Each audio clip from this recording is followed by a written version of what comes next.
የዛሬው የተረት ርዕሳችን ሶስቱ ሌቦች የሚል ነው። በአንድ ንጉስ ግዛት በሆነች አካባቢ ውስጥ የሚኖሩ ሶስት እጅጉን የሚያስቸግሩ ሌቦች ነበሩ። ለአካባቢው በጣም አስቸጋሪና ብዙውን ጊዜ በዘረፋ የሚታወቁ ነበር። እኚህ ሶስት ሌቦች በየዕለቱ ስለሚሰርቁ የአካባቢ ሰው እጅጉን በጣም ተማሮባቸው ነበር። እናም ወደ ንጉሱ ዘንድ በመቅረብ ስለ እነዚህ ሌቦች ይናገሩ ነበር። ንጉሱ ግን ቸልተኛና ምንም የማይሰማ ስለነበር እኚህ ሶስት ሌቦች አላስያዛቸውም ነበር። እናም ከዕለታት አንድ ቀን እኚህ ሶስት ሌቦች የንጉሱን ቤት ለመዝረፍ ያስባሉ። እናም በማታ ላይ ወደ ንጉሱ ግቢ ይገባሉ። ገብተውም ከአንደኛው ክላስ ዕቃ እያወጡ ሳለ አንዲት በጣም የምታምር ልዕልት ያያሉ። በዚህን ጊዜ እሷ ላይ ፈዘው ሳለ ጠባቂዎች መጡባቸው። በዚህን ጊዜ እግሬ አውጪኝ ብለው በማምለጥ በቀጣይ ቀን እሷን ለማውጣት ይስማማሉ። እናም በእቅዳቸው እሷን ወስዶ ማግባት ነበር። እናም በቀጣዩ ቀን ልክ እንደመሸ እኚህ ሶስት ሌቦች ወደ ንጉሱ ቅጥር ግቢ ውስጥ ይገባሉ። ማንም እንዳላያቸው ባወቁ ጊዜ ወደ ልዕልቷ ክፍል በመግባት ልዕልቷን አፍነው ይወስዳሉ። በዚህን ጊዜ የልዕልቷ ጠባቂ የነበረች ሴት ወታደር ስታልፍ ታያቸዋለች። በዚህን ጊዜ ብቻዋን ነበረችና አቅም ስለሌላት እጅጉን እየጮኸች ወታደሮችን መጣራት ትጀምራለች። በዚህን ጊዜ ወታደሮቹም ከየት መጡ ሳይባሉ አካባቢውን ይከቡታል።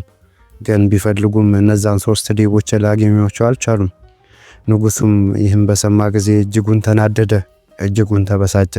እናም እኚህ ሶስት ሌቦች ይዘው የሚያመጣለትን ሰው እሷን እንደሚያገባትና ሌላም ትልቅ ስጦታ እንደሚሰጠው ቃል ገባ። እናም ይህን ቃል ለመፈጸም ብዙ ወታደሮችም ቀረቡ። ከነዛ መሃል አንድ ዮናስ የሚባል እጅጉን ጠንካራ ወታደር ነበር። እሱንም በመምረጥ ልጁን እንዲያመጣለት ላከው። በዚህን ጊዜ ዮናስ ስንቁን ሰብስቦና ያለውን የጦር መሳሪያ አንግድቶ ጉዞውን ይጀምራል። እናም በጉዞ ላይ ሳለ አንዲት እጅግ በእድሜዋ ገፋ ያለችና በጣም ያረጀች አሮጊት ያገኛል። እናም እቺ አሮጊት እንዲህ ስትል ለዮናስ ጥያቄ ታቀርብላታለች። የተከበሩ ወታደር፣ እኔ እጅግ ርቦኛል፣ ከበላው ትንሽ ሰንብቻለሁ። እናም የሚበላ ነገር ካሉት ቢያካፍሉኝ ብዬ ነበር አላች። እናም በዚህን ጊዜ ያ ወታደር እጅጉን አዘነላትና ከያዘው ስንቅ ላይ አካፍሎ ሰጣት። ሽማግሊቷም ያን ምግብ በበላሽ ጊዜ እንዲህ ብላ መከረችው። አንተ እጅጉን የተወደድክ ወታደር ነህ። እንደማይህም ከሆነ በጣም ነው የምትከበረው። እናም አሁን የምትሄድበትን ጉዞ አውቄዋለሁ። እናም ይህን ጉዞ በምትሄድበት ጊዜ ብዙ ነገሮች ሊያጋጥሙክ ይችላሉ። እናም ግን እኔ አንድ ምክር ልምከርህ። እቺን ልዕልት የምትፈልጋት ከሆነ በአካባቢው ወዳሉ ቤቶች ሳይሆን ከአካባቢው ራቅ ብሎ ባለው ጫካ ውስጥ ፈልግ አለችው። እንደዛም ያለችበት ምክንያት እሷ ሲሄዱ ስላየች ነበረ። እናም እንዲህ ብላ መከረች። ሌቦቹ እንደምታስባቸው እጅግ ደፋር አይደሉም። ምንም ያህል ደፍረው ቢሰርቁም ግን ሰው በመጣባቸው ጊዜ እጅጉን ፈሪ ናቸው። ለማንኛውም ጭንቅላትህን ተጠቀምበት ብላ ነገረችው። በዚህን ጊዜ ዮናስ ያለችውን ሰምቶ ወደ ጥቅጥቁ ጫካ ጉዞውን ጀመረ። ጉዞውንም አድርጎ ጫካ ውስጥ በፈለገ ሰዓት ምንም ስላላገኘ ከአንዲት ዛፍ ስር አረፈ። እናም የሚመጣውን መጠባበቅ ላይ ሳለ ሶስቱም ሌቦች ልዕልቷን በጆንያ አፍነው ሲያልፉ ተመለከተ። እናም እሱም ተደብቆ ያያቸው ነበርና እነዚህ ሶስት ሌቦች ወደ ኋላ ዞሮ ቢያዩም ግን እሱን ሊያዩት አልቻሉም። እናም ከአንድ ዛፍ ስር ቁጭ አሉ እና እኚህም ሶስቱ ሌቦች መመካከር ጀመሩ። በዚህን ጊዜ ዮናስ በደረቱ የተሳበ ቀስ ብሎ ወደ እነሱ ጋር ቀረብ ብሎ የሚሉትን ይሰማ ጀመር።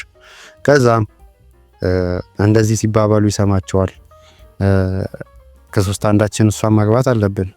እናም አንዳችን ካገባን ኋላ የሁላችንም ተንከባካቢ ነው የምትሆነው እያሉ ሲመካከሩ ይሰማል።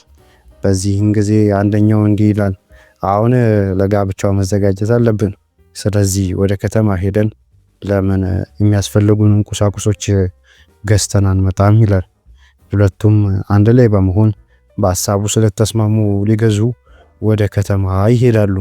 አንደኛው ሌባ ግን ከልዕልቷ ጋር ፊት ለፊት ቁጭ ብሎ ስለነበር ዮናስ እንዴት አድርጎ እሷን መውሰድ እንዳለበት ያሰበ አንድ ሐሳብ ይመጣለታል።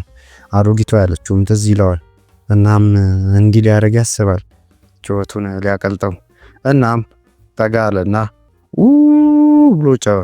በዚህን ጊዜ ጩኸቱን የሰማው ሌባ እጅጉን በመደናበር ወዳገኘው ቦታ ሮጦ ይጠፋል። በዚህን ጊዜም ዮናስ ልዕልቲቱን በመያዝ ወደ ንጉሱ ፊት ይቀርባል። እናም የተባለውን ያስረክባል። ከዛም ንጉሱ ያደረገውን ቃል የገባውንም ይፈጽምለታል። እሷንም ለሱ ይድራል። እናም ተጨማሪ ሀብት ይሰጠዋል። በዚህን ጊዜ ዮናስና ልዕልቲቱ በተድላና በፍቅር መኖር ጀመሩ ይባላል። እናም ልጆች ከተረቱ ምን ተማራችሁ? ጥሩ ነገር እንደምትማሩበት አልጠራጠርም። እና እስከ ቀጣይ ጊዜ ደህና ሁኑ።